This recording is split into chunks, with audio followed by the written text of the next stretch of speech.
I mean, if this platform didn't exist, that avenue of sorting out bad speech through more speech doesn't really exist on the internet or in our culture. And so I think that's, in response to Ed, a good thing, not a bad thing, in my opinion. Yeah, and actually, to just elaborate on the public relations firms, PR firms, which really should be called propaganda firms, because that's literally, public relations is literally a propaganda word for propaganda.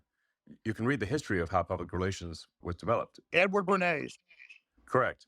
So the way that PR firms actually corrupt the media is actually, in a very significant way, is that journalists are paid very little as journalists, but they can later retire and join a PR firm and make a lot of money on the basis of the articles they've written in the past and their contacts at their publication. So there is actually a strong monetary incentive, very strong, for corruption of the traditional media. Elon, it's so glad you said that, because people don't understand that's how these work. And I'm just now learning about that. The PR firms are so powerful. They're full of intelligence agency, former people. So just like a general will sign off on some bad weapon system, then he retires and gets on the major board of the defense contractor for $5 million a year. It's a revolving door. And so that's why when these big PR firms snap and say jump, the media says how high. And you're absolutely, when it comes to fact checking, they're really one of the most nasty, deceptive groups out there. Yeah, they're propaganda firms. It would just make a lot more sense if you just think PR firm equals propaganda. PR equals propaganda. That is literally what it means. And if you read the He's dropping out, Elon. He's dropping out. Is he dropping out for anyone else? Yes, he's dropping off for me. Elon, you said. Yeah, you just dropped out, Elon. I think you're back now. Okay, is your mic working? It's good now. It's good now. My mic is working, but You're back. You were on PR firms. You were on PR firms equal propaganda. Yes, it's the public should really understand that public relations literally just means propaganda. PR firm means propaganda, and the PR firms have very strong control over the traditional media, because that's where journalists go to retire and make tons of money. So there's a very strong monetary incentive for journalists to do what the PR firms say, because they know that is where they're going to get rich in the future. Bingo. Elon, a question is more for Alex. And Alex, me and Andrew, how are you? Andrew, your mic, is it working? You got to unmute bottom left corner. Can you hear me? We can, yeah. How are you? Yeah, I'm good, friend. I'm in the middle of a poker game, but since this is the battle for humanity against the Satanists with its constant deception of the populace, I thought I would jump in and say hello to everybody. Your thoughts, Andrew? We had your brother on earlier, Tristan, come on earlier. Your thoughts on Alex Jones being back on X? I'd rather hear his thoughts on Elon Musk being the biggest maverick of the last 500 years. I'm not kissing ass here. Elon, you've got big ones, man, on every front. You are literally overturning the entire power structure. I was just going to say this and let Andrew get in, but I just want to say this while you're here. I mean, you are literally changing the entire paradigm, and you've definitely got the system scared. And so everybody needs to support X. Everybody needs to support the sponsors on X. I personally am doing all my Christmas shopping this year with all the great gadgets and stuff that are on X. But I'm going to shut up now. But I would imagine, instead of talking about Alex Jones, I'd like to hear Andrew Tate talk about or ask questions to Elon Musk. Yeah, well, Alex is certainly a friend of mine. I've known him for a long time, and I'm extremely happy he's back. I've celebrated that publicly, but Alex nailed it. Elon is taking the biggest risk here. It takes unlimited energy to propagate lies. You have to continually repeat them, and you have to continue to try and falsify information and hide the truth to keep lies afloat.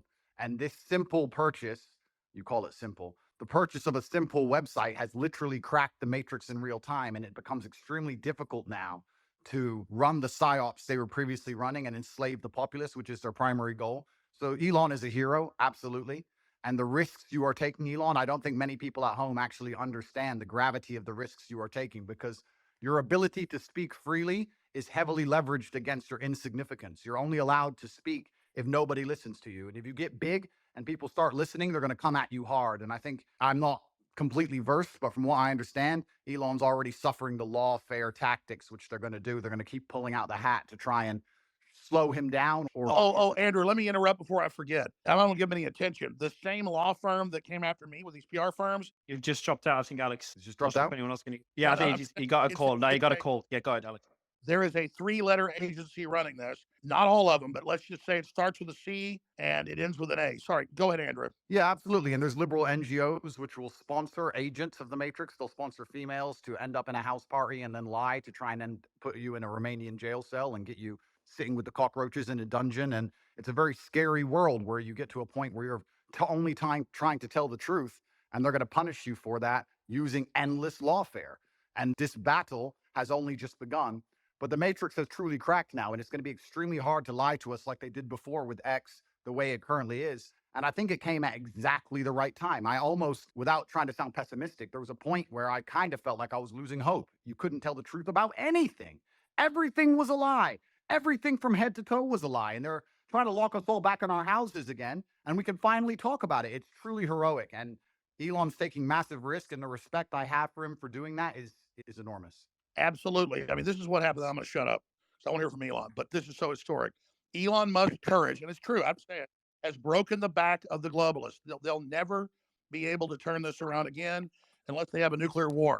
Elon Musk has broken their back. Yeah. Well, I guess some people are afraid to die, but I am not. And you know what? It's kind of crazy because I was talking to someone the other day and I was explaining, they were asking me about my seizure, how they took all my houses, all my money, all my cars, blah, blah. And I said, you never truly own anything on this earth anyway. You can have a piece of paper that says you own it, but if you piss off the government structures, they just get a judge to stamp a different piece of paper and you no longer own it. The only thing you own is your soul and your integrity. And this is the one thing they cannot take away from you, no matter what they do to you. And that is the best feeling on earth. It doesn't matter if you can sell your soul to the devil and repeat what they want you to say, but then you truly own nothing. And Yeah, I think I that as history books look back on this pivotal moment when X was finally freed and the information of the world could finally be spoken freely, I really do believe we're on the right side of history. And if you were to ask me if there's anything worth dying for, it would be for the freedom of humanity and to be on the right side of history. So I agree with you absolutely, Elon. Yeah, absolutely. I'm just generally in favor of civilization and the furtherance of civilization. And I think we should always be concerned that we can regress as a civilization. And if you study history, you can just see the arc of one civilization after another as the civilizations rise and fall through history. We've been in a period of civilization rising very rapidly, but we should be concerned that we may be cresting, we may subside. And there are many times where I get late stage civilization vibes, and I'm just worried that maybe we're cresting as a civilization and have set it for a fall. So, yeah. Well, I agree with you because I truly believe, and a lot of people have said this before me, this is not original idea, but I think as AI and machines and tech increases, a lot of people are going to be deemed useless by the overlords. And then